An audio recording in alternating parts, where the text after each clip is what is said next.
সাথে বেগম খালেদা জিয়াকে আমাদের যেভাবে সৃষ্টিকর্তা সম্মানের সহিত শেষ বিদায়ের ব্যবস্থা করে দিয়েছেন, আমরা দোয়া রাখি এবং আশা রাখি মৃত্যু পরবর্তী জীবনেও বেগম খালেদা জিয়াকে আমাদের সৃষ্টিকর্তা, মহান সৃষ্টিকর্তা তাকে একই সম্মানের সাথে গ্রহণ করবে এবং জান্নাতের উত্তম মর্যাদা প্রদান করবে। আসলে আজকের এই কর্মসূচিটা কেন এবং আপনাদের আজকের এই কর্মসূচিটা কেন ডাকা হয়েছে এই বিষয়ে একটু আলোচনা করি, তারপরে আমি আমার টপিকে যাই। দেখেন, দেশ গড়ার কর্মসূচি যেটা জনাব তারেক রহমানের মাধ্যমে আমাদের দল জাতীয়তাবাদী দল বিএনপি নিয়েছে, এইটার পরিপ্রেক্ষিতে আপনারা দেখেছেন জনাব তারেক রহমানের 31 দফা, আপনাদের মনে আছে?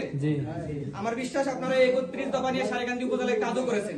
এই 31 দফার মধ্যে যে 8টি বিষয় মানুষের মৌলিক চাহিদার সাথে সরাসরি ওতপ্রোতভাবে জড়িত, এই বিষয়গুলোকে নতুন করে উঠায় নিয়ে 8টি আলাদা স্লটে ভাগ করে সেই বিষয়ে আমাদের নেতা জনাব তারেক রহমানের অতিথি থাকা অবস্থায় আমাদের প্রশিক্ষণ দেওয়া হয়েছে এবং ওই প্রশিক্ষণের আলোকে আমরা মূলত আপনাদের কাছে আজকে দাঁড়াইছি আপনাদেরকে এই বিষয়গুলো অবগত করার জন্য, যেন আপনারা আপনাদের ইউনিটগুলোতে আপনাদের নেতাকর্মীকে জানান এবং সেই সাথে ওই নেতাকর্মীগুলোর মাধ্যমে বাংলাদেশের সর্বস্ত জনগণের কাছে আমাদের মেসেজগুলো পৌঁছায় এবং বাংলাদেশের সকল জনগণ ধানের শীষের পক্ষে সমর্থন দেয়।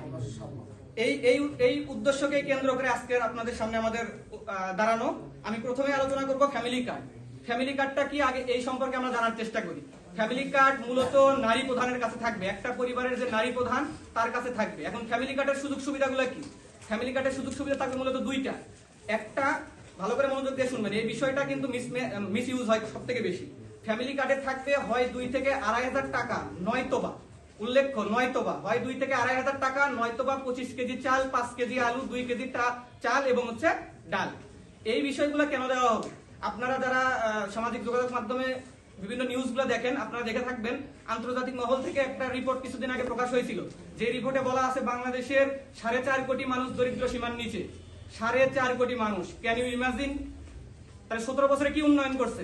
4.5 কোটি মানুষ কিভাবে দুর্নীতি কি বলে দারিদ্র সীমার নিচে দাঁড়ায়?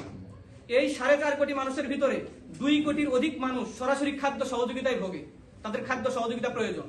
আমাদের নেতা জনাব তারেক রহমান এই 2 কোটি মানুষকে কেন্দ্র করে, এই 2 কোটি মানুষের পরিবারকে কেন্দ্র করে এই ফ্যামিলি কার্ডের ব্যবস্থা করেছেন এবং এই ফ্যামিলি কার্ডের আওতায় থাকবে চাল, ডাল, লবণ, নিত্য প্রয়োজনীয় জিনিস, যার মাধ্যমে ফ্যামিলির খাদ্য চাহিদাগুলো পূরণ করা সম্ভব। এবং এখন প্রশ্ন আসতে পারে, ফ্যামিলি কার্ডটা নারীর কাছেই কেন থাকবে? ফ্যামিলি কার্ডটা নারীর কাছে থাকার অন্যতম কারণ আপনারা জানেন, আপনার আমার মাই কিন্তু একমাত্র এই বিষয়ে বেশি কনসিয়াস যে আমার ছেলেকে সন্ধ্যাবেলায় কি খাওয়াবো, পরের দিন সকালবেলায় কি খাওয়াবো। বাবা কিন্তু এত জিনিস চিন্তা করে না। বাবার কাজ কি বাইরে থেকে টাকা নিয়ে আসা, তার ওয়াইফের হাতে দিয়ে দেওয়া, অথবা বাজার করে নিয়ে আসা, ওয়াইফের হাতে দিয়ে দেওয়া। তার মানে দাঁড়াইতেছে এই বিষয়টাই যে মহিলারাই পরিবারের খাদ্যর বিষয়ে সব থেকে বেশি সচেতন, যার কারণে আমাদের নেতা জনাব তারেক রহমান মহিলাদেরকে এই ফ্যামিলি কার্ড দেওয়ার জন্য প্রস্তাব করেছেন এবং এটাই হবে ইনশাআল্লাহ। এবং এই মহিলা কার্ডটার মাধ্যমে নারী সমাজে স্বাবলম্বী হিসেবে সম্মান প্রাপ্ত হবেন। দেখেন, একটা জিনিস খেয়াল করেন, আমি ইউনিভার্সিটিতে পড়ি, আমার একটা আইডি কার্ড আছে, যে ডাক্তার তার একটা আইডি কার্ড আছে, যে বিভিন্ন কোম্পানিতে জব করে তার একটা আইডি কার্ড আছে, কিন্তু আমার পরিবারের যে আমার খাদ্য চাহিদাগুলোকে সব থেকে বেশি সচেতনতার সাথে দেখে, তার কি কোনো আইডেন্টি আছে?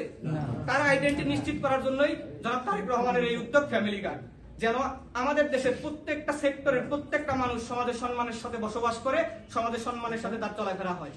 আমি আশা করতেছি আপনাদের ফ্যামিলি কার্ড সম্পর্কে বুঝাইতে পারছি, যেটা অতীব গুরুত্বপূর্ণ বিষয়। আমার পূর্ববর্তী বক্তা বলে গেছে যে 50 লক্ষ কার্ড, কৃষি কার্ডের ক্ষেত্রে 50 লক্ষ, ফ্যামিলি কার্ডের ক্ষেত্রেও এটা মনে রাখবেন সারা দেশ মিলে 50 লক্ষ, সারা দেশ মিলে 50 লক্ষ। এবং আমাদের নেতা জনাব তারেক রহমান বলেছে, যদি জনগণ আমাদের উপর আস্থা রাখে, জনগণ যদি আমাদের নির্বাচিত করে সংসদে পাঠায়, আমরা যদি দেশের দায়িত্ব নিতে পারি, আমরা প্রথম 1 থেকে 1.5 বছরের মধ্যে 50 লক্ষ ফ্যামিলি কার্ড পুরো বাংলাদেশে দরিদ্র মানুষদের হাতে দিব।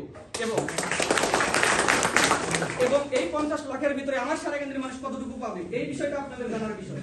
কারণ সারা দেশে কত পাইলো না পাইলো এটা কি আপনার এলাকার মানুষ বিশ্বাস করবে বা মানবে?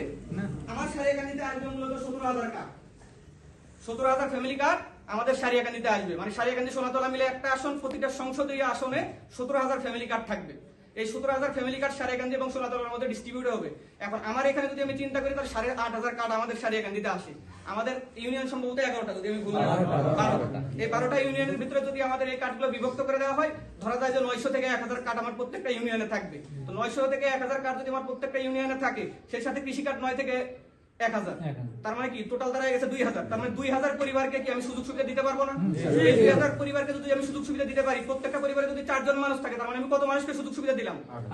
তাহলে মানুষ কেন বিএনপির বিরুদ্ধে অন্য কাউকে চিন্তা করবে? আপনি আমি বুঝাইতে পারি যে আমার নেতা আমার দল আপনার জন্য এই পরিকল্পনা করছে, তাহলে আপনি কেন বিএনপি কে সমর্থন দিবেন না? মনে রাখবেন, আমাদের নেত্রী সবসময় একটা কথা বলতো যে আমরা কখনোই মানুষকে প্রতারণার শিকার বানাবো না। আমরা যেটা করতে পারবো সেটা আমরা মানুষকে বলবো, যেটা আমরা করতে পারবো না সেটা আমরা মানুষকে কোনোদিনও বলবো না। এই ধারাকে অব্যাহত রেখে আমাদের নেতা জনাব তারেক রহমান বলেছেন যে আমরা বিএনপি কখনো কল্পনার পথে হাঁটে না, বিএনপি হাঁটে বাস্তবতার পথে পরিকল্পনার সাথে। এই পরিকল্পনার রূপটা কিন্তু আপনারা দেখতে পাচ্ছেন। এখন শুধু আপনি দেখলে তো হবে না, আপনার পরিবারকে দেখাইতে হবে, আপনার পার্শ্ববর্তী পরিবারকে দেখাইতে হবে যে আমাদের পরিকল্পনা এটা, আগামী 5 বছরে আমাদের এজেন্ডা এটা। আপনি আমাকে দায়িত্ব দেন, আমার দল আমার নেতা ইনশাআল্লাহ আপনার জন্য কাজ করবে। যাই হোক, আমি আপনাদের কাছ থেকে একটা বিষয় জানার চেষ্টা